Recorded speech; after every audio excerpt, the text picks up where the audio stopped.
അപ്പം ഇന്നിപ്പോൾ എനിക്ക് ഈ കാസർഗോഡ് നിന്ന് 4-5 ചിത്രങ്ങളടക്കം വന്നിട്ടുണ്ട്. ആ റോഡുകൾ മുഴുവൻ തകർന്നതായിട്ട്. ആലപ്പുഴയിൽ നിന്നും അതുപോലെ റോഡുകൾ, സർവീസ് റോഡ് മൊത്തം ഇതുപോലെ 2ആയിട്ട് വിണ്ട് പൊളിഞ്ഞിരിക്കുകയാണ്. കണ്ണൂരിൽ പിന്നെ കുപ്പത്ത്. അപ്പോൾ ഇത് ഒറ്റപ്പെട്ട സംഭവമല്ല ഇത്.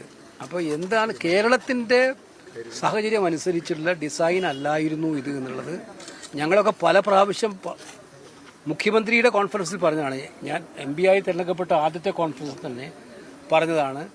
ഒന്നും വെള്ളക്കെട്ട് നിയന്ത്രിക്കാൻ ആവശ്യമായ സംവിധാനം, ഡ്രെയിനേജ് സിസ്റ്റം ഇല്ല, അതുപോലെ തന്നെ പ്രോപ്പർ ഡിസൈനിങ് സിസ്റ്റം വർക്ക് ചെയ്തിട്ടില്ല എന്നുള്ള കാര്യങ്ങൾ പറഞ്ഞതാണ്. അപ്പോൾ ഇത് വളരെ ഗൗരവതരമായിട്ട് ഇപ്പോൾ ഈ റോഡിൻ്റെ ഇവിടുത്തെ പ്രശ്നം ഏറ്റവും ഗൗരവതരമായി പോലെ തന്നെ കേരളത്തിലൊട്ടാകെ ഈ റോഡിൻ്റെ വികസനവുമായി ബന്ധപ്പെട്ടുള്ള ഒട്ടാറ് പരാതികൾ വരുന്നു വന്നിരിക്കുകയാണ്. ഇപ്പം ഓരോരാൾ ഓരോ ദിവസവും കൂടുതൽ പരാതികൾ അയച്ചുകൊണ്ടിരിക്കുകയാണ്. ഓരോ സംഭവം ഉണ്ടായിക്കൊണ്ടിരിക്കുകയാണ്.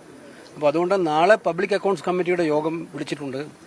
ലെവി ആൻഡ് ഫീസ് ആൻഡ് ടോളിൻ്റെ ഒക്കെ ഡിസ്കസ് ചെയ്യാൻ വേണ്ടി വിളിച്ചിരിക്കുന്ന ദേശീയപാത അതോറിറ്റി ഉദ്യോഗസ്ഥന്മാരും മുഴുവനും ട്രാൻസ്പോർട്ട് സെക്രട്ടറിയൊക്കെ വിളിച്ചുകൊണ്ടുള്ളൊരു മീറ്റിംഗാണ് നാളെ നടത്തുന്നത്. കേരളത്തിലെ ഏറ്റവും ഗൗരവതരമായ വിഷയം അവിടെ ചർച്ച ചെയ്യപ്പെടും. അപ്പോൾ അതിൻ്റെ ഭാഗമായിട്ട് അതിന് മുൻപ് ഈ സാഹചര്യങ്ങളൊന്നും കാണണം എന്നുള്ളതുകൊണ്ടാണ് ഞാനിന്ന് വന്നത്.